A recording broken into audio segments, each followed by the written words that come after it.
this is just a metaphor for trying to understand that relationship of ourselves to the ultimate. Right. Imagine, if you will, a large board here that has holes in it, thousands of holes, through which light can come. And that is this side of existence that we're in now. On the other side of the board is an infinitely infinite light. And this infinitely infinite light is pure consciousness itself, undifferentiated, unconditioned, totally aware, Satchidananda, nirvana, the infinite reality, the infinitely infinite with an infinite number of attributes, with that deep intention of love. Yeah.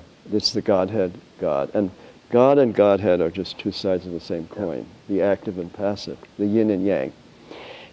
And then we are those little points of light. But we are not autonomous in ourselves. We are that light. Or as Eckhart would say, that infinite light, you are God, he, she, or it, God, I'm God, but God is not you, he, she, or it, or they. That infinite light, though we are ontologically that, in the deepest part of ourself, that's all you can be. But we do not, at this point, experience the identity of the one who's minding the store, if you will. That infinitely infinite light. I think we're going to discover up the road of history that the light we see in this universe is not that light, but a shadow of it, if I may stretch the metaphor, an emanation of it. That light in itself is so transcendent, so beyond, and yet so near to us. That's one thing.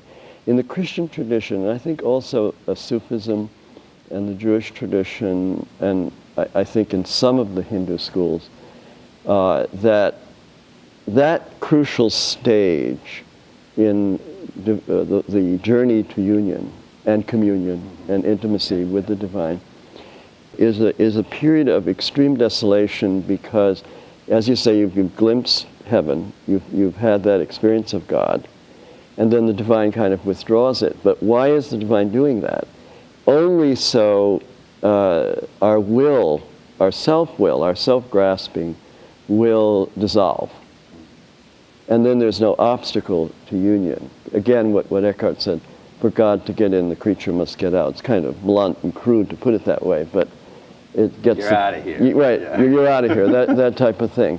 So many of the traditions emphasize that, maybe all of them. I mean, in the Sufi tradition, the phonic consciousness, phana, which is annihilation of the self, annihilation of the autonomous, egoic, or false self. So that enlightenment is a total process of awareness, but also letting go of the self. I think that's why Jesus said, if you would find your true self, you must lose yourself. You must lose that self-grasping, egoic consciousness. He who hateth not his own soul cannot be a follower of mine. Yeah, and that would be a very confusing statement for most Christians. Yeah, it would be. It would be. As you say, soul, creature, out of here. Right. There can't be any autonomous kind of little program aside from God's. That's really what it means. And you set aside a little bit you're going to save for yourself. Yeah. Your autonomy. You're like, okay, he won't see this. He won't see this. He won't see this. And I think the best of meditation practice goes to the root of our motivation. Yeah. And the roots are found in the unconscious, in seeds of motivation we may not even be aware of. Yeah. They're affecting our attitudes, our disposition, our conscious goals, and everything has got to be given over. I think of the poet Eliot, costing precisely everything. Yeah. Can't hold anything back. Remember when I was a novice some years ago, one of the masters, novice masters, we had two, one who taught us spirituality and the other one who taught us the rules of the life and so forth and so on. And the one who taught us spirituality, Father Dave, was a very holy man, and he said very much in the Spanish mystical tradition, John and Teresa, and he would say, never give yourself to God in one great act of self-donation, because inevitably you'll end up taking yourself back bit by bit. You know? And in youthful idealism, you get onto a path, and all of a sudden you immediately give yourself to God. But then as you go along, you realize, well, I'm not so sure about this. Yeah. I need to go, explore this a little more, and so forth. You have to be sure. And I think a meditation practice, or any gutsy practice that gets at those roots, and inspires your will to surrender, will bring about a fundamental change in the unconscious, where those seeds of motivation you'll become aware of them, and then you can let them go. You can transcend them. It's like we're saying that the subject becomes an object. Yeah. So there is only absolute subject. Until there's only absolute subject. Yeah. Absolute subject. And that statement you made about the deepest part of ourselves is one with God, John of the Cross puts it even stronger. He says at some point, now I know, and many other mystics say this, now I know that in the deepest part of myself, my deepest self is God. Yeah. The creature must get out if God is to get in.